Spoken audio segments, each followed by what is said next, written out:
Monsieur Bossart, c'est le triomphe chez CNI tous les soirs, le succès est considérable. En fait, vous avez combien d'années? 20 ans de spectacle? Oui, l'année prochaine, on va fêter nos 20 ans avec un programme qui va un peu faire une revue de ce qu'on a fait dans tout ce temps. Le public a adhéré tout de suite ou si ça a été très très long avant qu'on comprenne votre travail?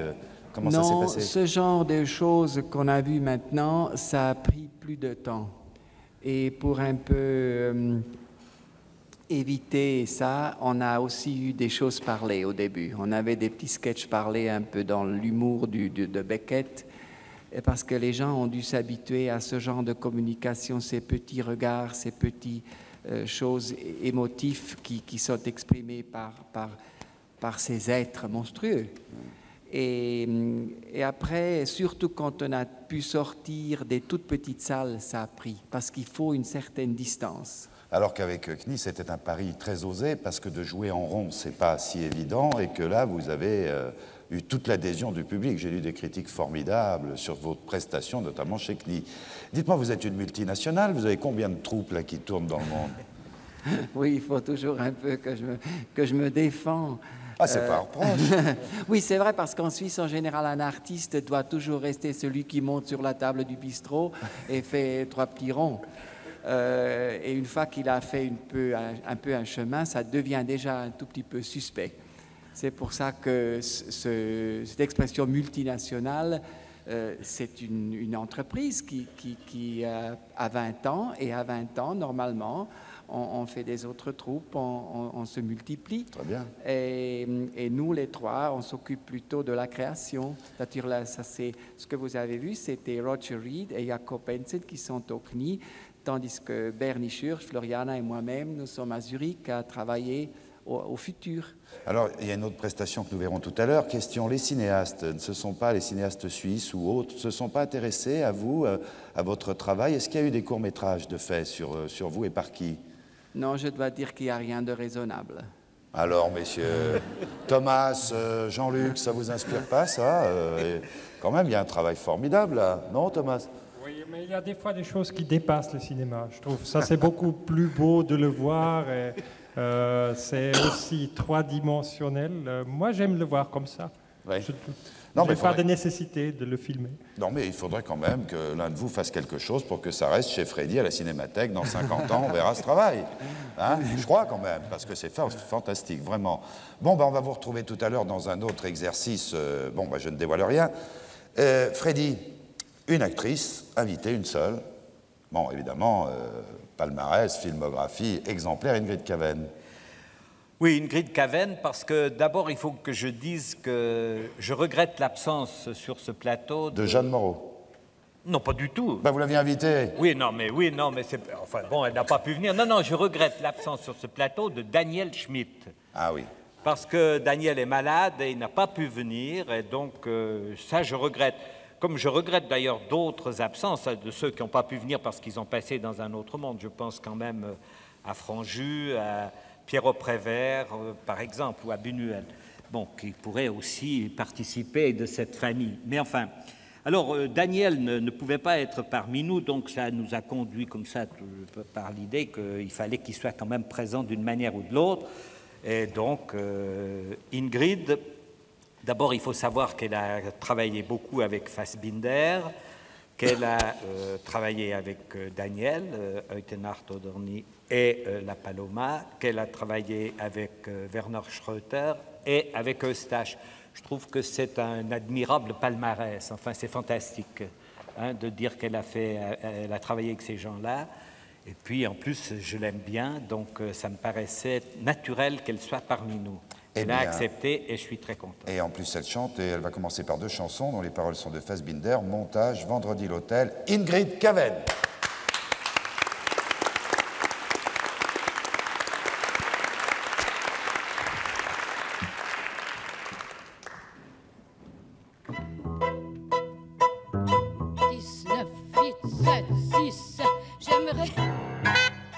J'aimerais bien recommencer là. Ça s'appelle Montage. Et bon, la caméra est prête. Voilà, je suis prête aussi.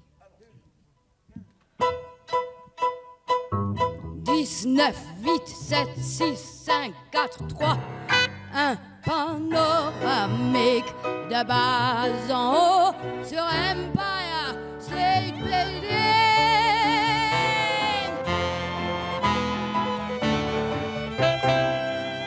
Musique de tango arrivant du dancing, travelling avant sur Montgomery Cliff. Gros plan sur son visage recousu en lifting.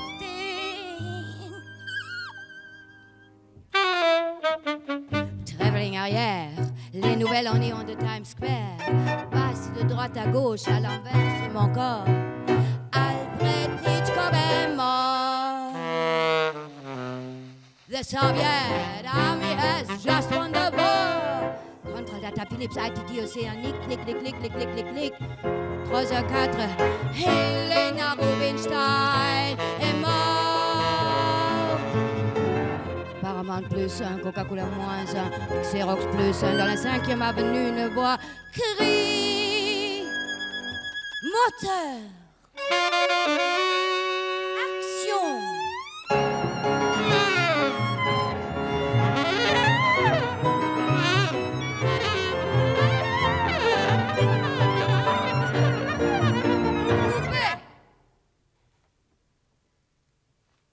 Normalement, ça devrait être tout noir maintenant. Mais c'est pas grave.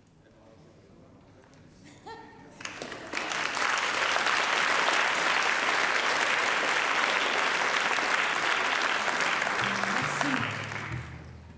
Et maintenant l'autre? Ah bon, oui. Alors l'autre, c'est écrit au Chelsea à New York de Rainer Werner Fassbinder et ça s'appelle Vendredi à l'hôtel.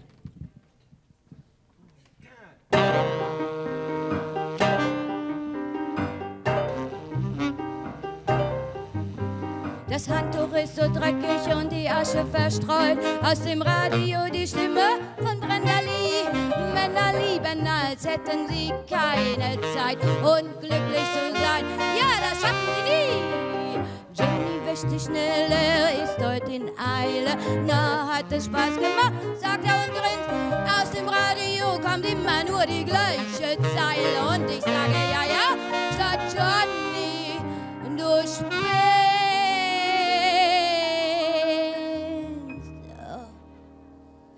Kinder, das ekelt mich an. Das riecht und das stinkt und das nennt sich Mann. Er ist zufrieden und er tätschelt meinen Hintern. Ich lächle und denke, ich bin doch eine Sau. Komm, sagt er, oder willst du hier überwintern? Nein, sag ich nein, er muss ja zu deiner Frau. Oh, Mama, wenn er wüsste, wie sehr ich ihn hasse, so dass ich fast schon stumm und steif und ratlos bin und mich jetzt schon überhaupt nicht mehr fasse. Den nächsten Freitag geh ich ja da wieder hin. Oh. Kinder, das ekelt mich an. Und das stinkt und das nennt sich Mann.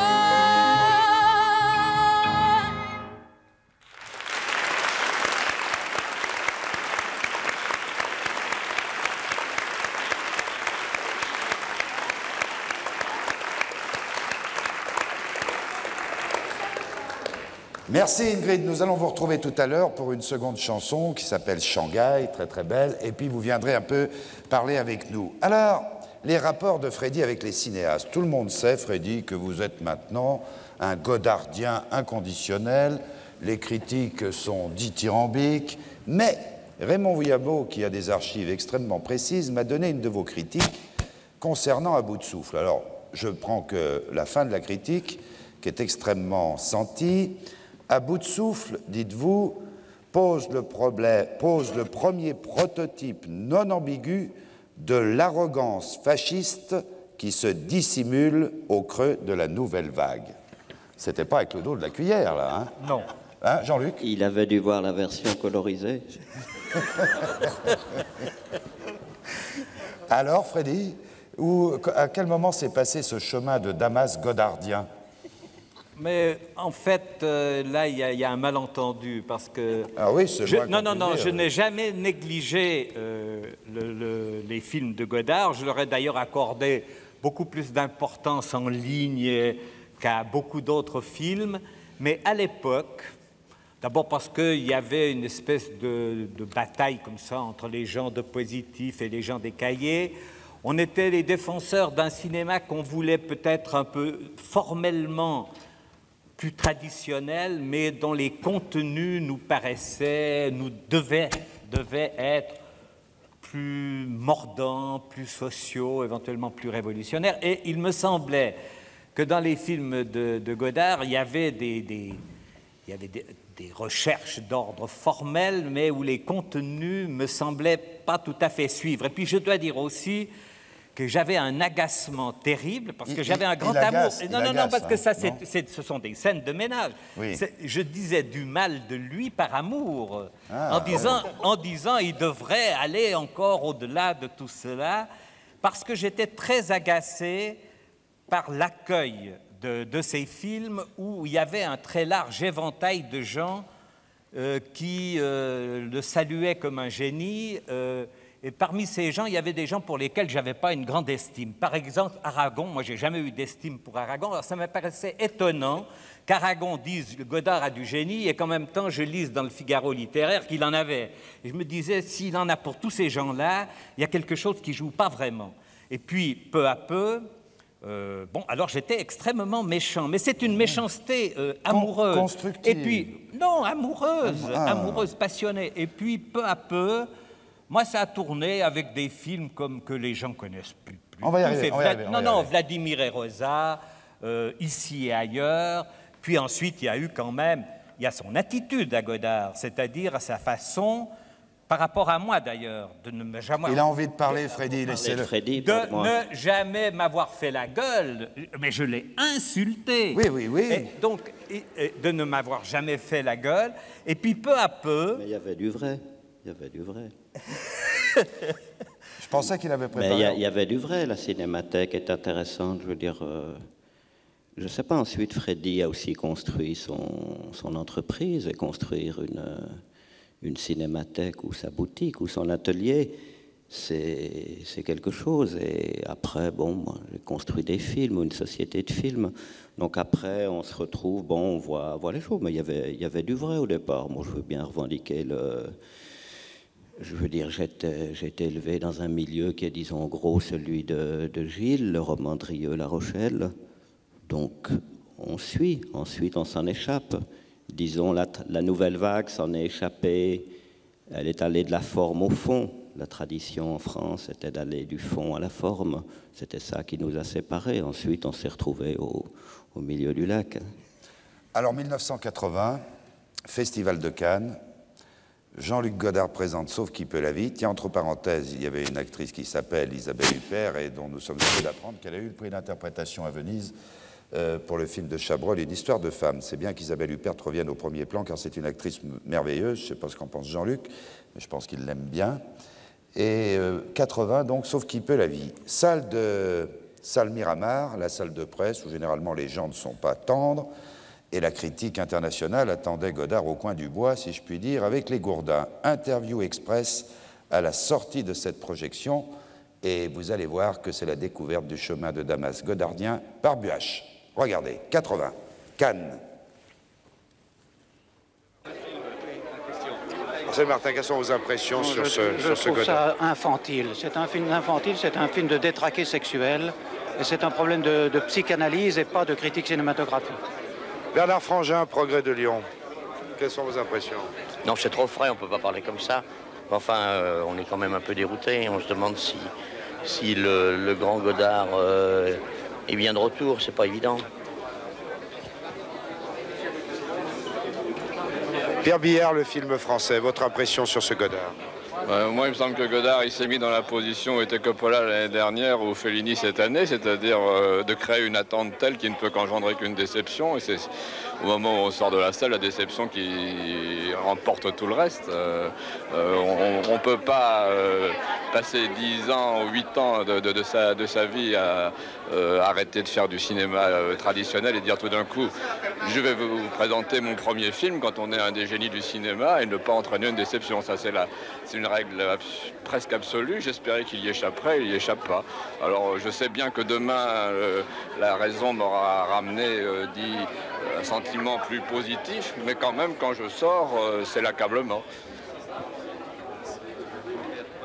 Bon, Freddy Buach, c'est la résurrection ou c'est l'enterrement définitif? Ah, c'est la résurrection. Inconditionnel? Oui, parce que c'est un premier film qui laisse supposer qu'il y aura de l'avenir. Vous avez vu, l'accueil était mitigé, l'ensemble des gens que Oui, vous avez interviewés, oui, mais mitigé, ça me paraît hostile. normal. Ça me paraît normal parce que c'est un film qu'on n'avale pas comme ça d'un coup. C'est un film d'abord désespéré, saignant et qui casse beaucoup de choses dans nos habitudes, dans les habitudes qu'on a pour regarder les films. Enfin. Donc pour vous, de l'espoir au bout de ce film? Ah oui, absolument. Eh bien voilà, ça se passait à Cannes, 1980. Bon, vous avez quand même des rapports passionnels quoi, avec tous ces cinéastes. Je vais demander à la jeune génération, Jean-François Miguel, là, qui est près de nous, dont la Méridienne est sur les écrans. Jean-François, comment vous ressentez Freddy? Bon, je sais qu'un certain nombre d'entre vous, vous venez lui faire lire le scénario avant, demander des conseils. Quels sont les rapports que vous avez? Non, en aucun cas. Je n'aurais pas du tout envie de montrer un scénario à Freddy. Je trouve que c'est un truc, le scénario qui m'appartient à moi et à ma scénariste. Et le plaisir, vraiment, c'est d'aller lui montrer le film dès qu'il est fini, dès qu'il sort du laboratoire. Et là, c'est vraiment un beau moment, il faut le dire. Ah oui, alors il réagit tout de suite On ne sait pas très bien, c'est-à-dire qu'on est derrière lui pendant la projection, alors on voit des épaules qui bougent, on voit des doigts qui tapotent, on ne sait pas très bien si ça lui plaît ou si ça ne lui plaît pas. Mais c'est vraiment pour nous, je crois comme pour André Delvaux, qui en parlait très bien tout à l'heure, c'est une manière, au sortir de 6 mois de solitude ou d'une année de solitude avec un film, c'est la manière d'en sortir. Il y a un partage, il y a un échange tout à coup. Comme c'est le premier spectateur, c'est vraiment très très important. La Cinémathèque suisse a été un des éléments importants qui vous ont donné envie de faire du cinéma. C'est tout à fait incontestable. Alors ça, c'est tout à fait évident qu'à 18 ans, pour nous, jeunes Vaudois, qui n'avions la possibilité finalement que de lire Écran, que de lire Cinéma 70, que de lire les cahiers, il y avait une autre ouverture au monde. Et c'était la Cinémathèque suisse. C'est là qu'on a découvert qu'il y avait des Boliviens qui faisaient du cinéma, qu'il y avait un cinéma hongrois, qu'il y avait Yang Cho qui existait, André Delvaux et d'autres. Donc pour nous, ça a été une ouverture au monde, vraiment très très importante. Rolf, je disais tout à l'heure que vous aviez réussi l'exploit de faire rire vos concitoyens avec le Non, sel. mais à propos oui. de Rolf, je voudrais dire quelque chose parce que nous avons, nous, des relations très lointaines. Voilà un Suisse alémanique avec lequel j'ai des relations très lointaines. Quand j'avais fait... Il n'est pas venu me montrer son premier film, mais je suis allé à Zurich le voir. Et c'était un film qui s'appelait Eugène, que les Zurichois avaient déchiré, déchiqueté, n'est-ce pas? Et moi, j'étais très, très content d'avoir vu ce film qui avait un humour que je trouvais un peu tchèque à l'époque. Et voilà, et donc nous avons des relations depuis fort longtemps. Rolf Lissi, vous vous souvenez de cette rencontre quand il est venu à Zurich sauver Eugène? Non, parce que c'était organisé, je regrette, mais c'était organisé par mon producteur, Walter Marti, qui a trouvé il faut montrer ce film à Freddy. Et puis, comme moi, j'étais déjà vraiment, à cause de la critique, je ne voulais plus voir le film, je ne voulais plus même parler sur le film. Alors, puis après, quand j'ai entendu que Freddy a aimé ce film, je me dis, alors, peut-être j'ai quand même fait quelque chose de bien, disons. Il ne vous a pas reproché, vous êtes un des recordman d'entrée en Suisse pour votre film, ça fait combien les faiseurs de Suisse? Les faiseurs de Suisse, c'est inouï le nombre d'entrées. Ça doit être la même chose que les petites fugues, non? Ou plus, un peu plus du million. Un peu plus du million? Oui. Et vous n'êtes pas devenu suspect parce que vous faisiez 1 million d'entrées, non? Non? Bon, alors, quels sont les contacts? Vous avez eu des contacts fréquents avec Freddy? Non, par les films, ça veut dire que j'ai fait, comme les autres cinéastes, j'ai fait cadeau avec mes films à Freddy, parce que si on obtient une prime de qualité du Berne, on est obligé de donner le film à la Cinémathèque. Voilà. C'est un regret? Voilà. Non, c'est pas un regret. Non, moi je trouve Qu'est-ce que vous faites, Rolf, en ce moment? Vous nous préparez quelque chose pour rire un peu? Les temps sont pas tellement gais? Non?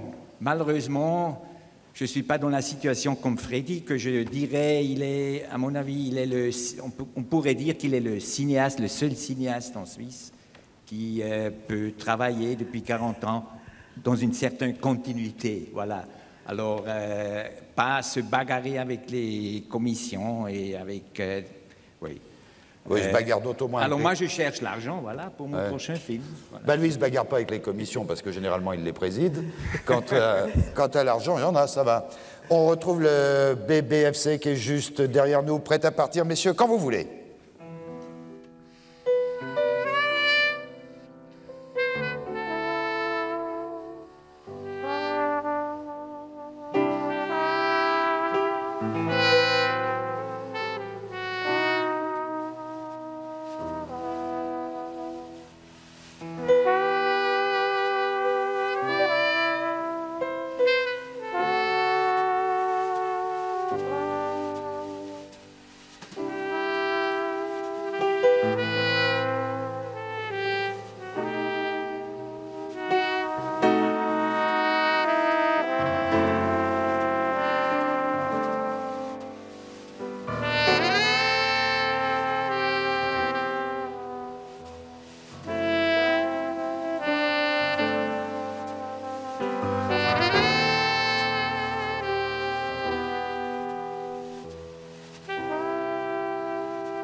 Alors, ce plateau ne serait pas complet si nous n'avions pas un représentant quand même du Tessin. Les cinéastes au Tessin sont assez rares, mais nous avons de grands techniciens tessinois. Il y a Renato Berta qui a obtenu le César pour la meilleure photo pour le film de Louis Malle, Au revoir les enfants. Et il est actuellement quelque part, je ne sais pas, il tourne, il n'arrête pas. Et nous avons Carlo Varini qui était Sinois lui aussi et qui a signé la photo d'un film, alors qui est un très très très grand succès, puisqu'il s'agit du Grand Bleu de Luc Besson. Bravo Carlo. Comment expliquer alors, Carlo, comment vous expliquez qu'au Tessin, alors qu'en Suisse romande, en Suisse alémanique, il y a des cinéastes qui tournent, comment se fait-il que chez vous il y en ait moins? Qu'est-ce qui se passe? Vous êtes obligé de vous expatrier pour travailler? Je crois que c'est beaucoup un problème de langage. Descendez un tout petit peu le micro, Carlo. C'est un problème de langage qu'on a tellement l'habitude de s'exprimer dans une autre langue que la langue italienne depuis 16-17 ans. Et en ce qui me concerne, je suis né à Locarno. Depuis l'âge de 12 ans, j'essayais d'aller à toutes les séances du cinéma, du festival, le matin, le soir et tout ça. Et je ne sais pas, j'ai toujours eu une certaine... J'ai senti quelque chose vis-à-vis des réalisateurs que je voyais aux conférences de presse en disant, mais là, peut-être la technique aurait pu l'aider mieux. Et c'est ça, c'est une vieille envie que j'ai eue de faire du cinéma, mais par la technique. Alors, vous connaissez la Cinémathèque, ça, je pense que qui ne la connaît pas? Je la connais, mais je n'ai pas eu l'occasion d'y venir souvent, même je suis venu très, très, très peu. Mais Freddy, je me souviens de lui depuis que je suis tout petit. Vous l'aviez vu dans les belles années à Locarno, parce qu'il hantait Locarno. Oui, parce qu'il a beaucoup travaillé avec Renato Berta, Varini. Alors tout ça, c'est de la même... ça monte enfin à travers un même arbre généalogique. C'est vrai qu'à Locarno, il s'est passé beaucoup de choses à un certain moment où les gens se rencontraient, avaient des envies de travailler. Je me rappelle quand Ciccio, moi je dis toujours Ciccio pour Renato Berta, mais enfin, à rencontrer Straub, enfin, c'était pas rien, quoi. Ça préparait des choses. Moi, je pense que quand on ne fait pas de cinéma, mais qu'on aime le cinéma, il faut essayer de susciter les rencontres, de raviver la mémoire et de mettre les gens dans des situations qui leur donnent envie de continuer à faire des films. Même si c'est aujourd'hui très difficile. Si Ingrid Caven est prête, eh bien nous pouvons voguer tout tranquillement vers Shanghai, qui est... Non? On fait la? Une improvisation? Pas tout à fait, mais on peut l'appeler comme ça, oui. Eh bien allons-y, improvisons sur Shanghai, quand vous voulez, Ingrid. La.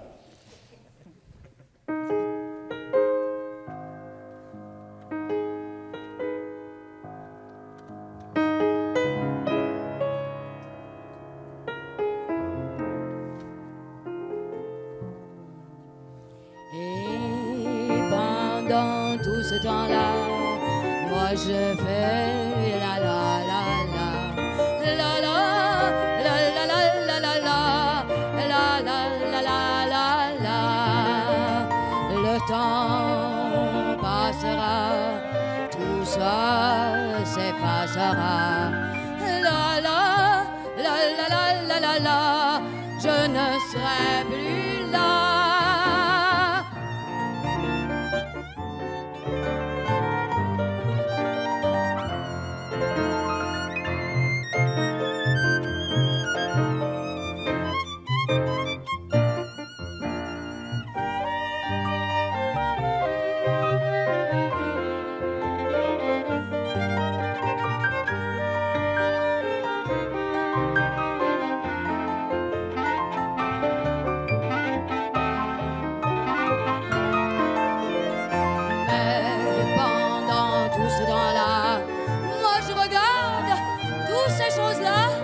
J'écoute tous ces trucs-là et je fais la la la la la la. On dansera sur cette terre-là, on chantera la la la la la la la la la la la la.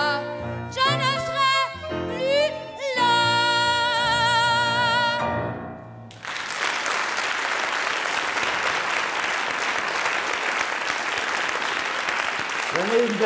Venez nous rejoindre, venez vous asseoir, je vous en prie.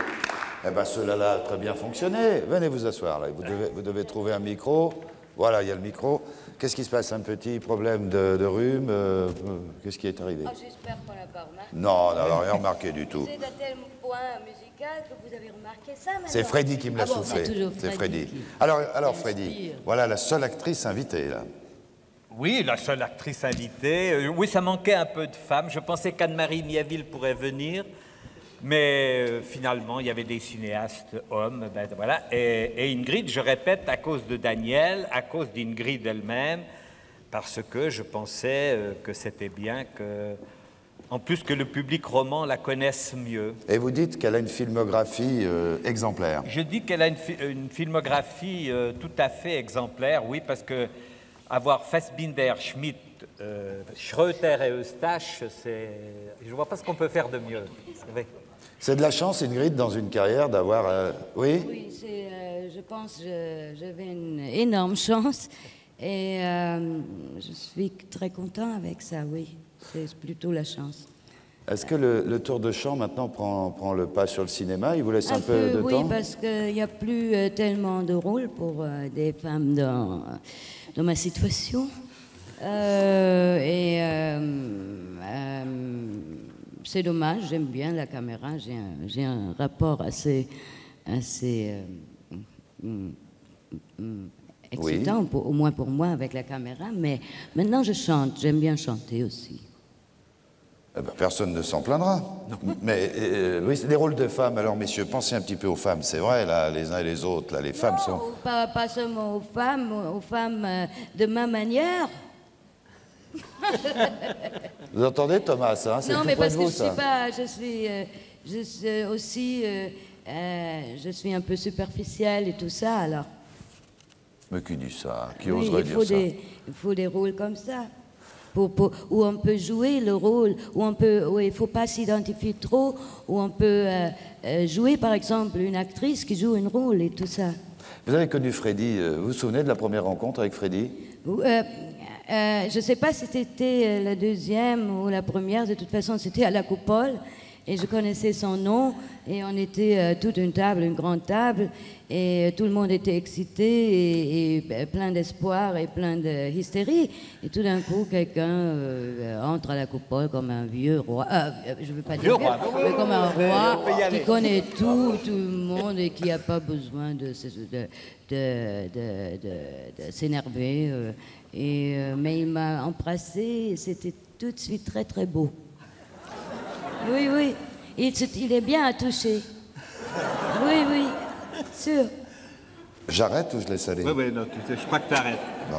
Eh bien, on arrête avec les Mouvement Chance qui nous présentent leur second numéro qui est lui aussi tout à fait exceptionnel. Les Mouvement Chance.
Moment Chance, que l'on peut applaudir et admirer chaque soir au Cirque Knie. Bien, moi, il y a une question toute bête, là, Freddy.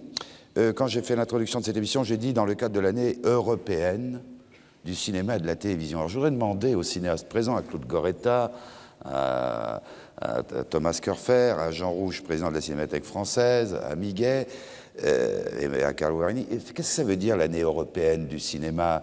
Qu'est-ce que c'est? C'est un prétexte à dîner, à rencontre entre des gens bien élevés? Est-ce qu'il y a des infrastructures qui vont faire que ce cinéma européen si riche, si fécond, si diversifié va pouvoir travailler, non pas pour faire un protectionnisme dépassé et idiot, mais pour peut-être arrêter certaines invasions d'images? Vous avez l'impression que l'Europe existe en ce qui concerne le cinéma, qu'il y a des choses qui se construisent? Claude, Jean-François, Thomas, donnez-moi votre avis, moi ça m'intéresse. C'est-à-dire que moi j'ai reçu deux lettres, une de Scola et une qui implique Ingmar Bergman, qui sont des lettres...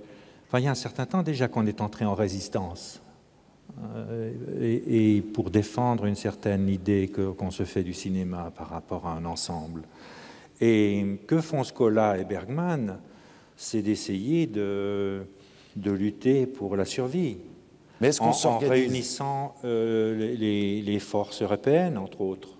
Oui, mais concrètement, ça se fait, ça? Il y a une rencontre qui se fait en Grèce, et puis pour Bergman, c'est plus tard, et je ne me souviens plus exactement où se fait la rencontre, mais c'est en tout cas des gens qui prennent en main aujourd'hui la défense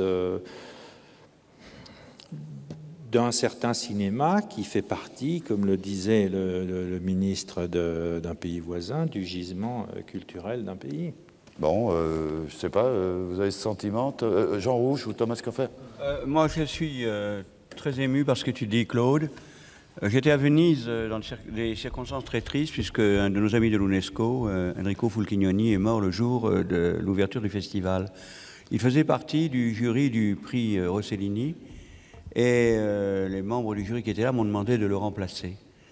Et Ettore Scola, effectivement, a levé exactement ce point, et contre vents et marées, un peu gêné, on a décidé de diviser le prix Rossellini cette année en deux. L'un est allé à Zavattini, un créateur ancien, et l'autre à ce que les Italiens appellent un operatore cultural, ce qui en français se traduit mal, qu'on pourrait dire un maître d'œuvre de la culture, et nous l'avons donné à Jacques Lang. J'étais à côté de Jacques Lang quand on lui a donné ce prix. Moi, je connais Jacques Lang depuis les combats que l'on faisait à Chaillot. À ce moment-là, je lui ai dit, c'est pas à toi, ministre, qu'on donne ce prix, c'est que tu as 10 ans pour faire un rempart contre la menace du cinéma américain. Et seul le cinéma européen peut le faire. Donc je crois que ce cri d'alarme, il faut le pousser, et je m'excuse de l'avoir poussé avec cette véhémence. C'est bien. Thomas? Moi, je crois ces années, ils sont aussi dangereux. Il y a eu l'année sur la jeunesse. La jeunesse, elle reste aussi la jeunesse après l'année passée. Mais il y a une chose où cette année fonce, où je trouve c'est bien, c'est le travail sur la distribution. Je crois en Europe, là, il y avait notre ami Delvaux, je lui disais, j'ai vu tes films Un soir un train, j'ai vu Rendez-vous à Bré, mais après j'ai plus vu tes films à Zurich. Et, je crois là, on doit carrément se battre qu'on ait nouveau une distribution plus forte. Il y a 2 programmes de distribution, il y a Eurimage, il y a un autre programme, le programme de Hambourg, et je crois là, c'est très important. Que les films circulent à travers l'Europe. Oui. Et je crois aussi, moi je ne suis pas un cinéaste qui se plaint toujours, qui dit « Ah, on est foutu dans les mauvaises salles où nos films ne sont pas vus ». Je crois d'abord, une fois, c'est aussi à nous à faire les films forts, à faire des films qui ont une certaine force. Et aussi avec les cinémas américains, il y a certains cinéastes que je me trouve très proches. Il y a aussi des auteurs et qui vont dans une même direction. Je crois que ce n'est pas plutôt comme ça l'image de l'ennemi, mais qu'on se mette ensemble des gens qui vont dans une certaine direction. Qu'est-ce que tu appelles un film fort? C'est Rambo ou c'est un film de Houston qui fait 15 000 entrées? Non, mais Tu ne vois même pas fort, ça veut dire avec une force de fantaisie, avec une... ou The Wise Blood, ce sont des films forts. Oui. Mais ce sont des films qui n'ont pas rencontré le public. C'est ça le gros problème.